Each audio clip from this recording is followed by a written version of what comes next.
Hi, and welcome to Robert DIY Western United States Helper Tour. My goal is to help people on the western half of the United States.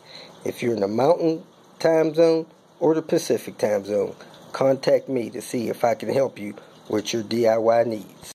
Starting off this morning, about to place the seals on this hub and set the cam seal in this head. Has a couple little nicks on the front and then one inside a little bit. No problem. There are no scratches around the rim of it where the seal sit, so that's a good thing. Yesterday my door started popping, so I'm going to replace the door check strap on my car before that gets any worse. I have a spare in my car I seen yesterday or the day before, so I'm going to take this door panel off, replace this door check strap. I'm sure there's a video for it, and get rid of this noise and hopefully get my door held open. When you hear that popping, these door check straps in here are jamming, and if you let them continue, they will tear the metal off of your door jamb. It looks like this one has already been welded once, so I don't want that to happen. So I'm going to stick my torque in there, break that loose, close the door so that'll stop happening, and then I'm going to take the door panel off and remove these two screws and replace the door check strap. These door check straps are reversible, meaning you can use it in the driver's or the passenger seat. You just have to flip it over if you put it in the driver's or the passenger side, excuse me. Here is a door check strap that I have. This side up is for front right, and then this side up is for front left. So take your pick. Let me pull this panel off. Links to removing door panels are in the comments below.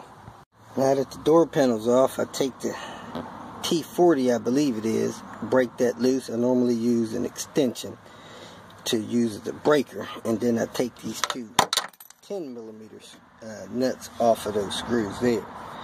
You either have nuts or screws, either way. You can either use a boxed in for a breaker bar on that, or use an extension like this as a breaker. Just want to get that thing broke loose and screw it out.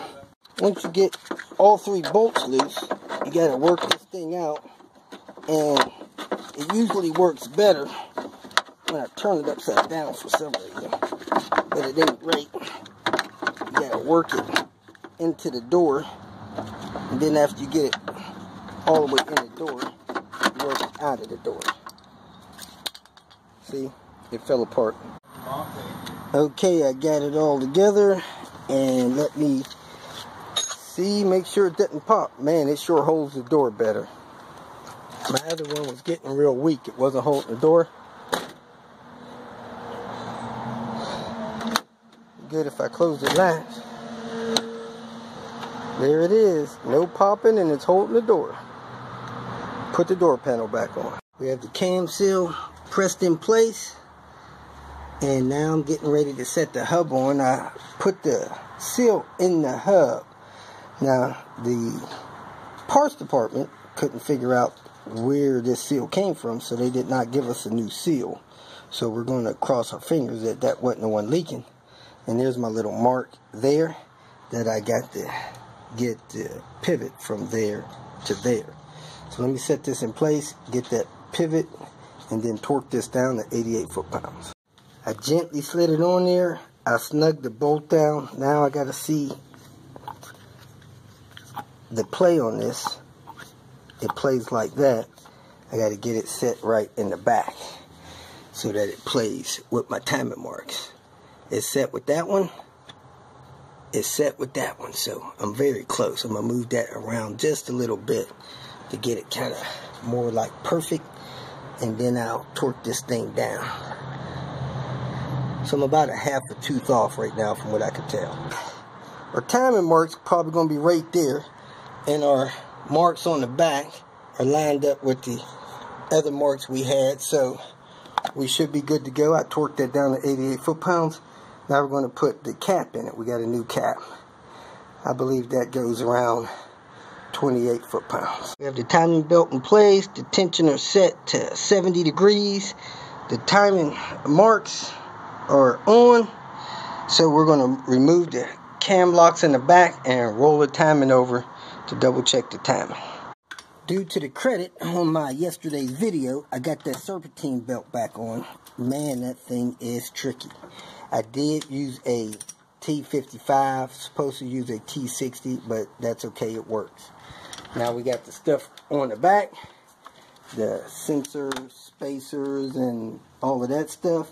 We're tightening down the mounts on the engine mount bracket. Then we're going to secure the wiring harness. Then we're going to put the rest of the stuff in place back here in the air tube. Keep it rolling.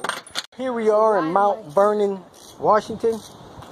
And people here can get high too.